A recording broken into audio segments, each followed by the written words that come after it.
Ya, dan saudara, tentu saja kita akan membahas mengenai bagaimana agar bisa terjadi dengan cepat pemulihan sektor pariwisata secara bertahap, terutama wisata alam. Ini tampaknya menjadi langkah pertama dalam pemulihan pariwisata kita. Sudah bergabung secara daring Bupati Banyuwangi Abdullah Azwar Anas dan Ketua Ikatan Cendekiawan Pariwisata Indonesia Prof. Azril Azhari. Selamat pagi Pak Bupati dan juga Prof. Azril. Selamat pagi, Assalamualaikum. Waalaikumsalam, terima kasih sudah bergabung bersama kami. Saya mau ke Pak Azwar Anas terlebih dahulu. Mungkin Anda bisa jelaskan, Pak Bupati, bagaimana pandemi ini telah memukul Banyuwangi yang salah satu pendapatan utamanya adalah dari pariwisata. Ya, terima kasih. Saya kira ini menggerus hampir semua sektor ya, bukan hanya Banyuwangi. Tapi saya kira nasional, karena kami sangat terasa sekali, saya kira bukan hanya PAD kami yang turun anjlok, tetapi yang indirect income ini yang besar. Bagaimana Mbok Yem Yunah yang jualan di sekitar lokasi pariwisata, travel agent yang kemudian lumpuh, dan seterusnya, dan seterusnya. Oleh karena itu maka era new normal ini menjadi ruang baru bagi kami. Dan sebelum kami new normal pariwisata, pertama kami yang kami lakukan adalah new normal tempat ibadah terlebih dahulu. Sehingga kami dalam rangka sosialisasi new normal, kami bertemu dengan tokoh-tokoh, kami bertemu dengan semua tokoh agama, kiai-kiai di pondok pesantren, pastor, pendeta, pedanda, dan seterusnya, sosialisasi dalam rangka supaya disiplin menggunakan masker, menjaga jarak, dan cuci tangan. Yang kedua, kami melakukan normalisasi new normal di sektor pelayanan publik. Jika kami pelayanan publik, kebetulan 189 desa telah terhubung dengan fiber optik, semua telah menggunakan SOP COVID. Baru yang ketiga, kami melakukan new normal sosialisasi dan simulasi yang cukup serius di sektor pariwisata. Dan kesempatan ini kami gunakan dengan sungguh-sungguh, karena ini kesempatan mumpung dari nol, dan kami sampaikan kepada pelaku wisata, pilihannya hanya dua. Satu, kita berhenti untuk membuka wisata atau berjualan, atau travel, atau yang kedua kita membuka tapi dengan protokol disiplin yang baru, yaitu protokol COVID. Ini pilihannya kepada mereka kami sampaikan. Dan alhamdulillah sosialisasi ini terus jalan, dan sekarang simulasi terus kami kerjakan, terutama di outdoor tourism, karena surveinya memang mayoritas dan yang diinginkan adalah sektor yang resikonya rendah, seperti disampaikan oleh Kompas TV tadi. Yang kedua, kami melakukan langkah-langkah sertifikasi kepada tour guide. Nah, belum lama ini sudah kami serahkan sertifikasinya. Kemudian yang ketiga, kami melakukan upaya pengaturan agar destinasi wisata ke depan di Banyuwangi tidak buka 7 hari dalam 1 minggu, tapi maksimum 5 hari dalam 1 minggu. Dan seterusnya, dan seterusnya. Tidak buka 7 hari, oke, berarti banyak pengaturan baru ya. Pak Azwar Anas, tapi apakah sudah siap Banyuwangi ini? Mungkin Anda bisa menceritakan kondisinya sendiri dalam menghadapi corona. Apakah memang sudah dalam kondisi siap untuk membuka pariwisata di sana?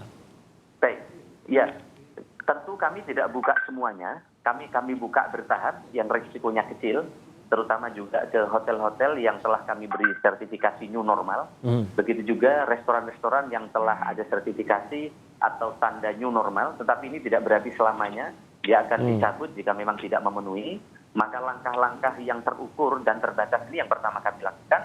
Dan kami telah lakukan briefing ke semua tour agent, ke semua Pokdarwis, bahwa era pandemi dan sebelum ini ada perubahan yang berbeda. Kalau dahulu saya sampaikan kepada teman-teman perhotelan dan Pokdarwis dan seterusnya, bahwa sebelum pandemi yang dijual adalah services, adalah pelayanan yang bagus, mungkin harga yang bagus atau harga murah. Tapi pasca pandemi bukan ini saja, tapi jualan nomor satu adalah kesehatan.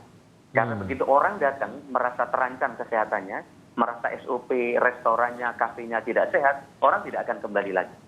Nah, yang kedua, kami sampaikan kepada mereka, oleh karena itu semua warung, restoran tidak bisa buka 7 hari dalam 1 minggu.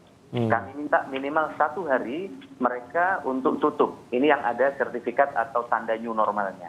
Ini kami briefing kepada mereka supaya new normal itu betul-betul menjadi lifestyle baru, cara baru bagi pelaku wisata dan masyarakat untuk menghadapi situasi baru dengan protokol COVID ini. Oke, ini menarik juga Prof. Azril, bahwa mungkin pariwisata kita salah satu hal yang menarik adalah banyaknya pilihan, sehingga biaya untuk pariwisata berlibur ini juga bisa rendah. Tapi tampaknya ini tidak lagi menjadi mungkin prioritas atau bahkan tidak lagi menjadi pilihan utama, mengingat tentu saja ada biaya-biaya tambahan yang harus ditanggung juga kalau ingin menjalankan seluruh protokol kesehatan. Dan tentu saja ini yang akan menjadi prioritas dari wisatawan, begitu Prof. Azril. Iya, selamat pagi Pak Bupati, Pak Azharanas, Pak Selamat Bupati ya. Salam pesona, salam pariwisata. Disampaikan Pak Bupati bagus. Kemudian kita lihat tadi kalau dari segi harga dengan adanya protokol yang dibuat oleh Pak Bupati, tentu akan bertambah biayanya. Mudah-mudahan Pak Bupati ada anggarannya, dananya, siap beliau. Wah, hebat kalau begitu. Tapi jangan lupa, kita tidak hanya destinasi saja, tapi juga datang turisnya, itu juga dengan transportasi. Apakah dengan udara, atau dengan darat, atau dengan laut. Nah, Garuda saja sudah menyatakan bahwa biaya protokol kesehatan akan lebih tinggi dari biaya tiket. Nah, jadi kita sudah dapat kenaikan. Makanya ini disebut dengan secara ekonomi, jadi adanya price sensitivity akan tinggi. Namun, dibaliknya, daya beli masyarakat ataupun purchasing power-nya itu turun. Karena banyak yang di PHK, banyak yang turun pendapatannya. Nah, ini daya beli turun sedangkan price sensitivity naik. Nah, ini yang harus diatur tadi. Mudah-mudahan Pak Bupati bagus sekali tadi bahwa biaya kos untuk destinasi akan dibebankan juga bersama-sama dengan pemerintah daerah. Itu bagus sekali. Tapi bagaimana transportasi untuk datang? Nah, ini juga memang kita ada wisatawan lokal, ada juga internasional. Tapi jangan lupa Pak Bupati, protokol Pak Bupati sudah saya baca, bagus sekali. Provinsi buat juga, Kementerian Pariwisata buat juga, Kementerian Kesehatan buat juga. Sehingga wisatawan bingung tuh yang mau datang. Ya, ini Pak Bupati yang bagus. Jadi kalau Bupati bikin sinkronkan semua peraturan itu Pak, jadi satu aja. Jadi jangan kita membaca banyak, jadi wisatawan jadi bingung juga nih yang mana. Kan kita nggak mikir siapa yang membuat. Tapi bagaimana kesalahan. Nah, yang penting satu lagi, betul saya sangat setuju. Pak, tolong save the turisnya Pak. Lindungi wisatawan. Nah, ini yang paling, bukan kesehatan saja, tapi wisatawannya juga harus dilindungi. Nah, ini paling penting sekali. Jadi, ya. Gimana? Oke, baik. Itu menarik sih beberapa poin tadi saya ingin tanyakan juga kepada Pak Bupati. Supaya tidak saya mengutip apa yang ada di halaman 8 harian Kompas hari ini yang juga membahas mengenai resiko pada saat pembukaan daerah-daerah atau tempat-tempat wisata alam. Dan kalau kita lihat di harian Kompas hari ini Pak, ini kita lihat Taman Wisata Alam Kawah Ijen Merapi di Banyuwangi ini menjadi resiko sedang. Tapi sorotannya sebenarnya bukan resiko pada saat berada di lokasi, Pak Bupati, tapi pada saat menuju ke lokasi. Seperti yang dirujuk oleh Pak Profesor Azril tadi, hotelnya, kendaraan yang dipergunakan. Mungkin ada yang menggunakan mobil sewaan atau pribadi, resikonya lebih rendah. Tapi kalau menggunakan kendaraan umum, tentunya resikonya akan lebih tinggi. Ini bagaimana nanti pengawasan khususnya kepada mungkin transportasi-transportasi yang dipergunakan secara umum ke lokasi-lokasi wisata tersebut, Pak Bupati? Baik, terima kasih. Saya kira ini pertanyaan mendasar juga. Jadi oleh karena itu maka preferensi tour guide ke depan akan berubah. Oleh karena itu kami langsung praktek, Prof. Azril, kemarin kami langsung didik mereka, kami workshop. Dan yang telah melakukan itu kami kasih certified, ada tandanya. Dan sekarang wisatawan yang akan datang kapasitasnya juga kita batasi. Dan bisa pesan lewat online. Nah, yang kedua, tentu menuju ke destinasi wisata ini ada transportasi juga yang kita rekomendasikan dengan protokol COVID. Nah, ini kita lihat bagaimana di slide ini ada protokol yang sudah kami tetapkan menjadi surat edaran Bupati sebelum dan sesudah. Atraksi wisata juga sama, kalau sebelumnya massal ribuan orang, kemudian ke depan harus berubah, harus berjarak, dan ini telah kami sampaikan, dan Prof. Azril ini menjadi semacam pit stop kalau kita F1 ini. Ini kesempatan. Kalau kita nggak menata cepat, kita akan ditinggal, dan saya sampaikan kepada pelaku wisata, kesempatan kita hari ini. Tutup atau buka, tapi buka dengan pengetatan ketat. Begitu juga terkait dengan regulasi-regulasi yang lain yang secara bersama-sama kita sepakati. Intinya destinasi wisata ini harus best tourism ke depan. Jadi komunitas ini menjadi penanggung jawab di lingkungannya. Kayak kemarin misalnya yang tadi dilihatkan ada salah satu tempat kuliner yang cukup ramai di dekat alun-alun kita buka. Tapi begitu malam minggu kemarin terlihat ada yang tidak pakai masker, tidak disiplin, langsung kita tutup. Tegas begitu ya? Tegas. Kita peringatkan bukan ke yang datang, tapi komunitas pelaku usaha harus mendisiplinkan mereka.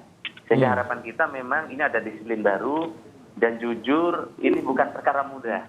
Masker sudah kita kasih, tapi kadang tidak dipakai karena tidak nyaman, kira-kira gitu. Dan inilah maka kami undang para tokoh agama dan tokoh-tokoh masyarakat untuk bersama-sama agar new normal ini menjadi cara disiplin baru, bukan kebebasan baru, kira-kira gitu. Oke, Prof. Azril, bagaimana pendapat Anda mengenai hal yang tadi dikatakan oleh Pak Bupati bahwa salah satu cara untuk menerapkan new normal ini ke semua aspek dalam pariwisata adalah dengan pemberlakuan sertifikat. Nah, apa mungkin masukan Anda terhadap sertifikat? Kalau secara umum tampaknya baik karena sertifikat ini menunjukkan sudah melalui pelatihan, sudah memahami betul begitu bagaimana new normal yang harus dijalankan. Tapi bagaimana agar ini bisa berjalan dengan tertib juga? Jangan juga sertifikat sudah mulai dipalsukan. Kita tahulah pasti akan ada oknum-oknum yang bermain, yang menawarkan mungkin jasa yang lebih murah padahal tidak pernah mendapatkan sertifikat, tapi dengan segala macam cara mengusahakan agar tetap bisa masuk dan merasakan manisnya industri pariwisata ini begitu. Kebetulan di Banyuwangi ini gratis ini Pak, tidak bayar ini di Banyuwangi. Tidak bayar ya? Iya, tidak bayar, gratis. Berarti tidak akan mempengaruhi biaya begitu? Tidak ada biaya sama sekali karena Dinas Pariwisata terlibat dan disambut hangat oleh para pelaku wisata karena udah lama dahaga ya. Sehingga kesempatan syarat-syarat untuk bisa dipenuhi oleh mereka, kira-kira gitu. Oke, silakan Prof. Azril, pendapat Anda atau mungkin masukan juga terhadap bagaimana pemberlakuan sertifikat? Iya, sertifikat oke, Pak ya. Tapi sebenarnya sebelum sertifikat, saya rasa mudah-mudahan Pak Bupati sudah laksanakan. Destinasi itu harus dibenahi dulu. Artinya, kita tuh ada 4 indeks yang terendah daya saing kita menurut World Economic Forum. Nah, itu dari 2015, 2017, sampai 2019 mereka mengukur. Itu Travel Tourism Competitiveness Index. Nah, indeks yang terendah itu adalah yang pertama, Health and Hygiene. Jadi sebelum adanya pandemi COVID-19, Health and Hygiene itu sudah paling rendah Indonesia. Berturut-turut 3 tahun, 15, 17, sama 19 itu rendah. Jadi Health and Hygiene sebelum pandemi. Nah, kemudian yang kedua adalah safety and security, Pak Bupati. Tolong tuh Pak, safety security bukan layanan saja, tapi safety security itu paling penting karena dunia yang menilai, turis dunia. Yang ketiga adalah environmental sustainability. Nah, lingkungan Pak Bupati, jangan motong pohon Pak Bupati. Nah, ini diawasi oleh dunia sekarang kita, apakah kita mengelola secara baik tidak lingkungan kita. Nah, yang keempat adalah turis service infrastructure. Nah, layanan untuk turis ini ada dan tidak ya secara ini. Jadi bukan hanya untuk itu bagus ya, SDM-nya kita benahi sangat baik. Nah, menurut saya waktu jeda sekarang ini Pak Bupati sudah mulai buka bagus. Tapi harusnya persiapkan dulu. Saya pernah melihat destinasi sesuatu tempat gitu, saya nggak sebutkan tempatnya, datang banyak wisatawan. Dia mau ke toilet, dikasihkan ke masjid juga nggak ada airnya, akhirnya dia balik lagi ke airport, langsung pulang ke negaranya. Nah, ini barangkali pengalaman pahit.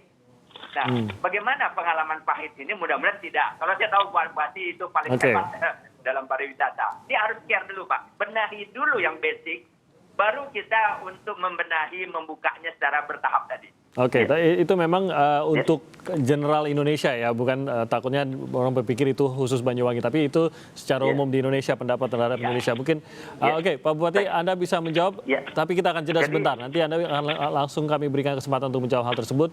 Kami mohon waktu sebentar untuk jeda, dan kami akan segera kembali dengan jawaban Pak Bupati saat lagi.